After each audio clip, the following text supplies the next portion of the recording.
എന്റെ മനസ്സിൽ ഞാൻ കൊണ്ടുനടന്ന ഇമോഷൻ മുതലെടുത്തവരാണ് നൂറയും ആദിലയും എന്നാണ് ഷാനവാസ് പറഞ്ഞിരിക്കുന്നത്. ഓൾറെഡി ഷാനവാസുമായി ചെറിയ അഭിപ്രായ വ്യത്യാസങ്ങളെല്ലാം നൂറയ്ക്കും ആദിലയ്ക്കും ഉണ്ടായിരുന്നു. ഇന്ന് മൊത്തത്തിൽ ഷാനവാസ് തകർന്നിരിക്കുകയായിരുന്നു. നോമിനേഷനിൽ ഇത്തവണയും ഷാനവാസ് ഉണ്ടായിരുന്നു. ലൈവിൽ പറഞ്ഞിട്ടുണ്ടായിരുന്നു, 11th വീക്കിന്റെ എപ്പിസോഡ് ഞാൻ മനസ്സിൽ ഉറപ്പിച്ചു വെച്ചിട്ടുണ്ട്. പുറത്തു പോയി കഴിഞ്ഞാൽ ഞാൻ എന്തായാലും ആ എപ്പിസോഡ് കാണുമെന്നാണ് ഷാനവാസ് പറഞ്ഞിരിക്കുന്നത്. ഇന്ന് കൺഫെഷൻ റൂമിൽ പോയപ്പോൾ ഷാനവാസ് നോമിനേറ്റ് ചെയ്യുന്നതിന് മുന്നേ ഒരു വലിയൊരു കഥ തന്നെയായിരുന്നു ബിഗ് ബോസിനോട് പറഞ്ഞിരുന്നത്. അതിൽ പറഞ്ഞു, എന്റെ പ്രോബ്ലംസുകളെല്ലാം ഉണ്ടാകുന്നത് എനിക്ക് വേണ്ടിയല്ല, എന്റെ ഹൃദയത്തോട് ഞാൻ ചേർത്ത് വെച്ചവർക്ക് വേണ്ടിയാണ് ഞാൻ പലപ്പോഴും ഇടപെടാറുള്ളത്. എന്റെ കൂടപ്പിറപ്പുകളെ പോലെ കണ്ടവർക്ക് വേണ്ടിയാണ് ഞാൻ ഇവിടെ സംസാരിച്ചിട്ടുള്ളത്. അവർക്ക് വേണ്ടിയാണ് ഞാൻ ഇവിടെ ഫൈറ്റ് ചെയ്തിട്ടുള്ളത്. എന്നെപ്പോലെ പല ആളുകളും ഇവിടെ എടി പോടി എന്നൊക്കെ വിളിക്കാറുണ്ട്. പക്ഷേ ലാലേട്ടൻ എന്നെ മാത്രമാണ് ചീത്ത പറഞ്ഞത്.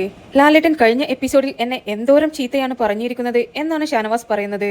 ഞാൻ ഇനി മറ്റുള്ളവർക്ക് വേണ്ടി സംസാരിക്കുന്നത് നിർത്തുവാൻ പോവുകയാണ്. ചെറുപ്പത്തിലെ ഉപ്പയെ നഷ്ടപ്പെട്ട ഒരു വ്യക്തിയാണ് ഞാൻ. എന്റെ ഉപ്പ മരണപ്പെട്ടതിന് ശേഷം എന്റെ കുടുംബത്തിനെ ആരുടെയും സപ്പോർട്ടില്ലാതെയാണ് ഞാൻ മുന്നോട്ടേക്ക് കൊണ്ടുവന്നത്. അതുകൊണ്ട് തന്നെ ഇവിടെ നിൽക്കുവാനും എനിക്ക് ആരുടെ സപ്പോർട്ടും ആവശ്യമില്ല എന്നാണ് ഷാനവാസ് ഇന്ന് ബിഗ് ബോസിനോട് പറഞ്ഞിരിക്കുന്നത്.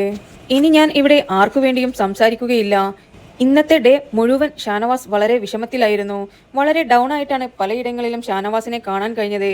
എപ്പോ വേണമെങ്കിലും ഒരു അടി പ്രതീക്ഷിച്ച് നിൽക്കുകയായിരുന്നു. അതിനിടയിലായിരുന്നു പ്രമോ വന്നിരുന്നത്.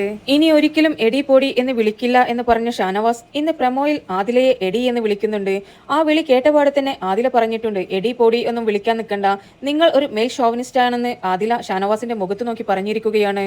നിങ്ങളൊക്കെ കളിച്ചത് എന്റെ ഇമോഷൻസ് വെച്ചുകൊണ്ടാണ്, നിങ്ങളൊക്കെ ഏത് തരക്കാരാണെന്ന് എനിക്ക് മനസ്സിലായി എന്നൊക്കെയാണ് ഷാനവാസ് പ്രമോയിൽ പറയുന്നത്.